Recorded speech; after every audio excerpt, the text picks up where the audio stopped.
Hello, I am James and I am a fourth year international relations student here at the University of York. Today I'm going to be answering some of the questions that you sent in about your worries or queries or just general questions about going on a year abroad.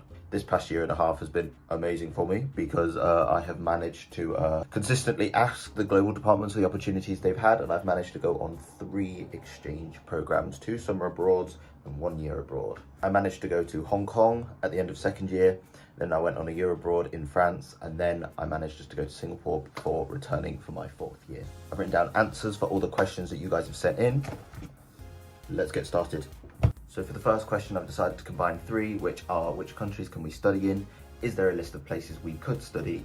Do you get to choose where to study? There is a variety of countries and universities that York have partnerships with when you pick to do your study abroad. This can be department specific, it can be uni-wide, or it can be the summer school programs. I've linked at the top here the uni-wide programs that are on offer. Just take a scroll. The countries are listed, the unis are listed. It's great.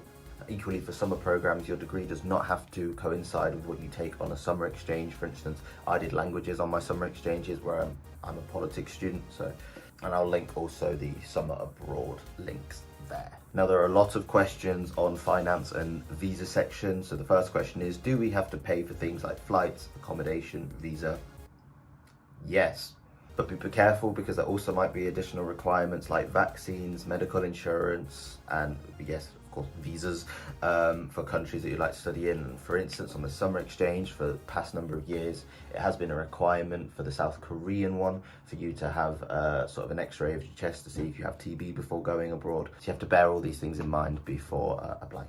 Is it funded by the university? For me, on a summer abroad, your course is waived. I know that wasn't the case for the Vietnam one, but for some of the others, your course will be waived, and again, it will be in the description. You will, however, need to pay for the accommodation, usually provided by a host university, but not guaranteed, and of course, the flight. There are several scholarships available. For instance, there is the York Future Scholarships, I'll link there. How does it work financially? Well, for a year abroad, the way it usually works for home students is that you apply for the student loan like any normal year. However, it's usually at a reduced amount. So for me, it was 15% of my tuition fee, which was roughly about £1,200, £1,300, and that covers the fee of the university that you are going to. Again, how much does it cost? Is it affordable? Well, summer abroad universities usually have admin and activity costs. These vary depending on the programs, but for me, when I went to Singapore and Hong Kong, I roughly paid about £1,200 for the admin costs and the activities and the accommodation, which was for 4 and 5 weeks. For a year abroad, it's therefore usually your responsibility to find housing. In France, for instance, the host uni did have a specific page which showed me all the options available for finding housing. I went for a host family. I decided to stay with a French family for the year, which was all linked to this website, and then you went to the third-party website and sorted it out. This will vary, but again, look at this in advance when you're thinking of where to study, because housing is really important while you're there, especially for a year. Can we do it in our first year? If you mean at the end of your first year, yes, it is possible for you to do a summer abroad in between your first and second year. I know it is possible to do a credit replacing year, so you swap your second year at York with a year abroad, which the credits will then be transferred and you can go and do your third year. But for most students, what we usually do is we do what's known as the additional year, which is we have an extra year between our second and third year. Do you travel alone? I traveled to Hong Kong and Singapore alone, which was daunting since before that I had never been out of Europe. Yet I really wanted to do this and I really pushed myself to go. For summer and year abroads, though, the Global Department does host sessions where you can get to know people, you can create group chats, you can see who's going to the same country or the same university, and this might be helpful if you want to organise with other people at York about sharing a taxi, planes, trains, etc. What was nice is on my journey to Singapore, I was sat next to someone of a similar age who had just done an exchange in Liverpool and had a nice friendship, and I met them quite a lot while in Singapore. So you never know what happens. How competitive is it? Well, I mean, it really depends. I mean, summer abroad programs have a limited number of spaces depending on the university, and on the website it does state at the bottom number of places available for that year, so you'll get an idea of which universities are offering more and not. For instance, the Seoul Summer Abroad has been one that has a very limited number of seats usually, but that is also one of the most popular ones applied for. Comparatively, when I applied for Hong Kong, there was quite a lot of spaces because it just COVID had just happened, the unis were opening up, they wanted students. So for me that year, it seemed to be a little bit easier, but you know, it's not like, you know, I wanted to go to South Korea or anything. For a year abroad, it will be similar to summer abroad. It usually tells you how many spaces are available. So I know for my unis in France, there's only one space for my campus and one space for another campus in France. But again, it will tell you on the website how many spaces are available. What will study look like when I'm there? Obviously, studying abroad will depend on where you are and what university and the academic practices of the country. In France, during the first week, we were enrolled into an orientation course where we were specifically taught the French method of writing essays. In Britain, or at least for my course, I was usually writing academic papers that were told to take one side of the argument and argue it well. In France, they have something called the problématique, which is where you have to write two sides of the argument, but weight one slightly more, so that's the one you're going for. It's a bit complicated. It was therefore very challenging, but very enriching. Bonjour, monsieur Tom. C'est ma rédaction. Je pense que c'est très bien. J'ai passé beaucoup de temps de compléter ma rédaction, donc j'espère que tu vas aimer tout ce que j'écris. Bah, c'est nul. C'est nul? C'est nul. Mais pourquoi c'est nul? Parce que c'est pas dans la forme de la problématique. C'est pas la forme de la problématique? Pourquoi ça Non. c'est un problème? Bah oui. Il faut que ça ait exactement la forme de la problématique. Sinon, c'est nul, c'est zéro. C'est zéro? Ouais, c'est terrible quand même. C'est terrible! C'est terrible! Oh mais C'est pourquoi tu affreux, dis ça? C'est pas bien. Can you apply for a placement year abroad even if you haven't chosen that option when applying for your university course? This is an amazing question. Yes, because it's exactly what I did. Initially, I had just taken international relations pure, so just 3 years at York.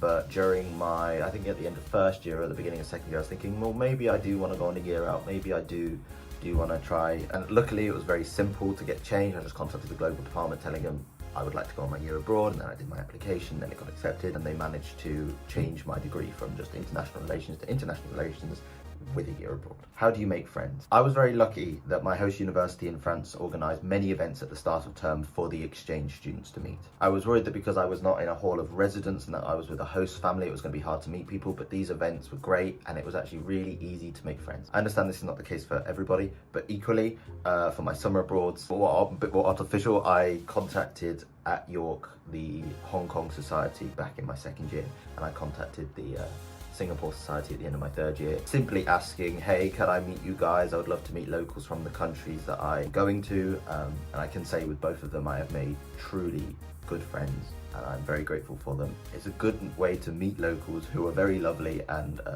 showed me around their home. Yeah, I showed him around, he was annoying. When do the majority of students decide to study abroad?